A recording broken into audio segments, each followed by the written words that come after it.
might have African, Asian, European cultures or whatever. I mean, I'm getting far out, but you just don't know. You just don't know that our next door neighbor, or then the next door neighbor of our next door neighbor, and what is going on there, who are they, what are they involved in, type of thing. We just think that it's so much sort of in the sky out there, which it could also be at the same time, right? So it's just thinking how far out that is. And so, like, when you get these crop circles and you get sort of ET visitors who do these crop circles, I very much believe that. It's like, well, they're coming from so much from the sky, so to speak, but they're coming from the neighboring sort of, planet next door. So, just the idea is just to stretch the imagination. Stretch the imagination. The other day I was listening to New Thinking Aloud, Jeffrey Mishlove, and he was, interviewing August Goforth. It's not his real name. He's a psychologist, but also a parapsychologist, or something like that, or it's not the word for it. And he was saying about like how he speaks to his partner who died. He's a gay man, and his lover or his boy, I don't know what you want to call it, died, and how they have conversations, and how you can actually talk to your loved ones who have passed on. And it's a far out conversation. And, August is saying that, like Tim, he's the one, his lover that's passed on, he says that even Tim there has got guides, in the afterlife. And you don't understand it all. You don't know what's happening at the best of times. It's also a mystery. And then you have guides that guide you and that you can connect with on another kind of level, and they have guides, and everybody has guides or guardian angels, whatever you want to call it, or something or other. And it's far out. It's like, we don't really fully comprehend it. I mean, I remember Terence McKenna talking about that. He says people that are dead, they might be dead, but that doesn't make them any more intelligent or something or other, like they know it all, they know everything. It's like, no, it's still a mystery. It's still a mystery. And, it makes me uncomfortable when I start thinking about this. You think you could lose your mind in all of this bizarreness, the science fiction possibly. You've gone off the deep end here or something like that. But I think these are what we need to be practicing. I think we need to be engaging in the mystery of this, of some kind. I mean, Terence McKenna talks about, basketball dribbling elves or something like that. Elf machines. What the hell is an elf machine? What the hell is a gnome? These characters and these creatures and, fairy godmothers or fairies or something like that, like funny, bizarre creatures that we can't understand. I mean, if we go to the bottom of our oceans, the depths of our oceans, we'll see the most bizarrest things that we can possibly anticipate. I mean, even the octopus is such a bizarre creature, but they say one of the most intelligent creatures in the world. It could be the number one intelligent creature. I mean, what is it? I think they said that it is, but something or other. But this thing is, it's it's the way that it can camouflage. It can, it's highly, highly intelligent. It's got like 3 brains or something like that, in its tentacles, in its arms. It's not in the brain's not in the head. It's like, what are you talking about? So you get bizarre creatures just within our ocean. So you're getting, bizarre. I mean, who knows how it works? And that's why I think it is. It's very important to be, accessing the imagination and pushing the envelope, as Terence McKenna says, and getting more familiar with the potential what-ifs.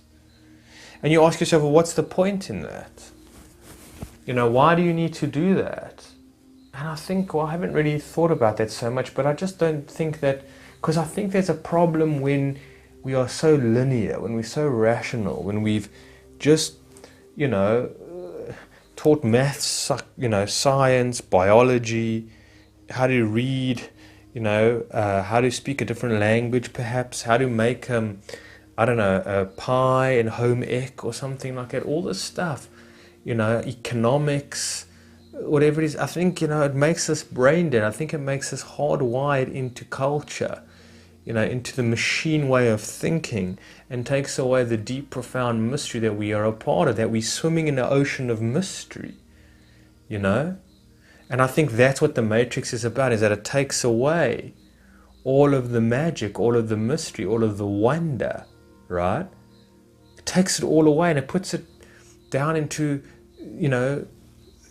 scientists and governments and laws, and, just takes away the spiritual, oh my word, the existential, the supernatural, it makes us so boring, so humdrum.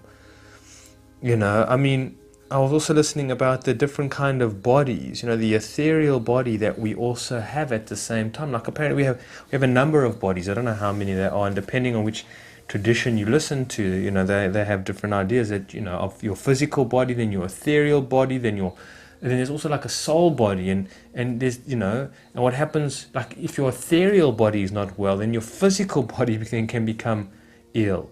So like a lot of the time, but I think with like shamanic healing, it's like healing your ethereal body, right? And whatever it is, and not so much your physical body. It's like you take that to science or the doctors of today or something like that. And I said, what are you talking about? Your ethereal body. Do me a favor. So we know nothing about that, We know nothing about it. So it makes us dull. It makes us, we don't appreciate the consciousness in animals, the consciousness of the planet, right? The consciousness of one another, the consciousness of children or something or other, of the rain, of just, it's just so much. And so the imagination, I think it invokes a sense of thrill and adventure for the life that we live, And I think so. And I think it's, it's beyond Disney World. It's beyond, I don't know, a Pixar movie that really gets far out, or like sort of a Stanley, what's his name, to the maker of Spider-Man and Superman. If that's what you believe, that one guy, wrote all of this stuff and whatever it is, and, I don't know what Stanley, not Stan Kubrick. I can't remember his name. Anyways, that like beyond sort of even the characters of, the Batmans or the Incredible Hulks, or, because generally these creatures or these beings or whatever it is are about fighting justice or injustices or evil or being evil, which is also part of it. But like, again, it's not imagination in a sense. It's not, I'm saying it doesn't test the imagination. It's I don't know, like even talking animals, which is almost to a degree, but I think it does more harm than good. I think it's obviously revolves around entertainment, characters such as Ben 10, or something or other, or like, I don't know, you get the Teletubbies, which are quite sort of psychedelic, but I think they're actually there to dumb children down. They say, what are you talking about? Well, I just think that children shouldn't be spoken to like they're dumb, like, oh, it's Tinky Winky, everybody, yay! It's like, no, that shit doesn't play with me. But that's something else. So like you do get these bizarre sort of, but that's more freakyish, that's more like freaky. There's another word for it, cringe, or not cringe, what's that word? I think the word is creepy. Like it's creepy, not just creepy. Something else to it. I don't know, like when you see Mr. Rogers, I think his name was, or is, or something like that, and the way that he plays with children, and, he's a TV sort of presenter for children's television, and a host of a kids TV, and he's such a bizarre, strange, creepy character, and that's part of it as well. But I think that's what the world's more about. I'm talking about more of not so much the creepy side, but the almost the amazement side, the awe, the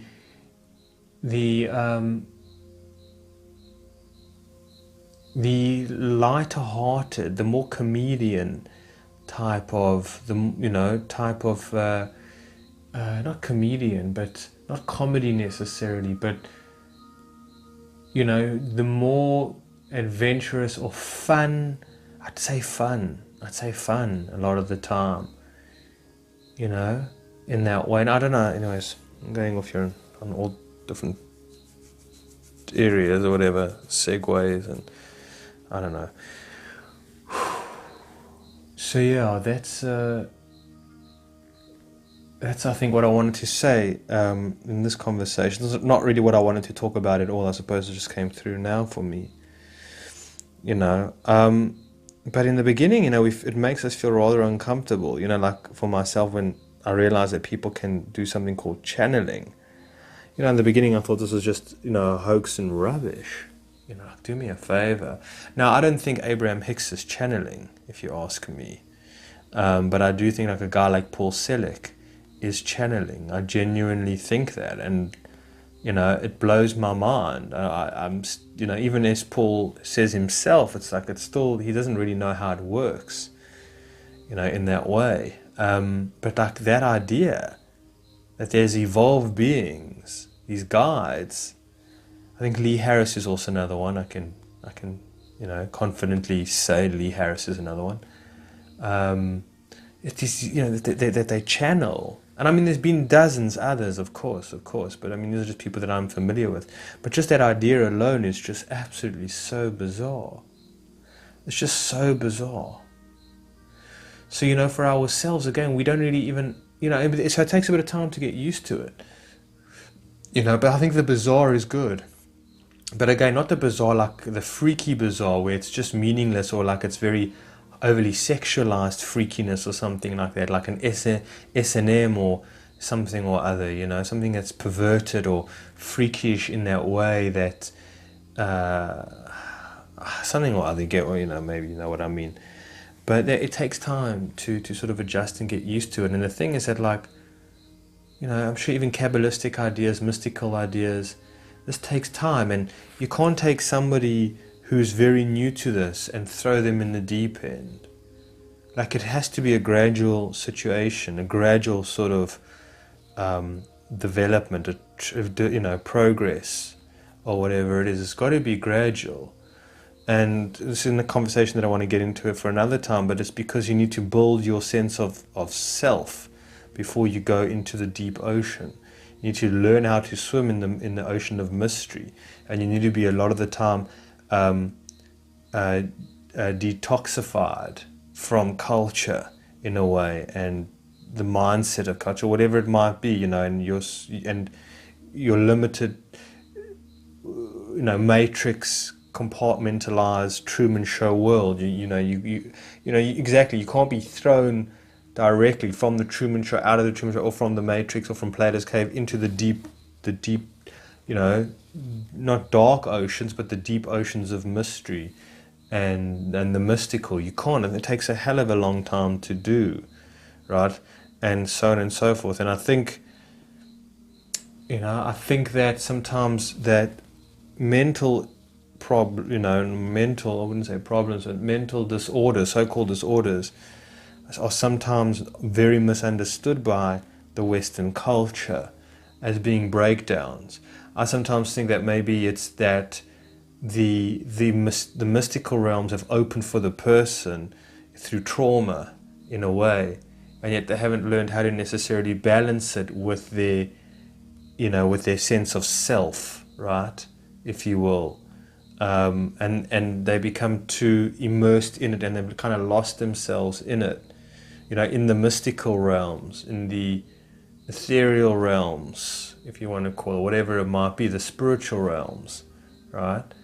And they haven't yet, and they're still learning to integrate it. But sadly, our culture doesn't know how to deal with this except by medications and whatever else comes with it. But in older cultures, they knew how to handle this and deal with it, and they actually welcomed the person who was having these kind of breakdowns, which they saw as kind of a breakthrough in a way, and they saw, another shaman is to be born here, and in our culture we don't really understand that. We're far, far, far removed, far, far away from understanding, you know, what is actually going on there from a psychological psyche, you know, and metaphysical, mystical, you know, happening or something or other. So that's it, you know, drive the pedal of imagination as much as we possibly can, you know, and make this life an adventure, you know, to the great beyond, you know, to the great beyond. All right, folks, we'll chat soon. Take care.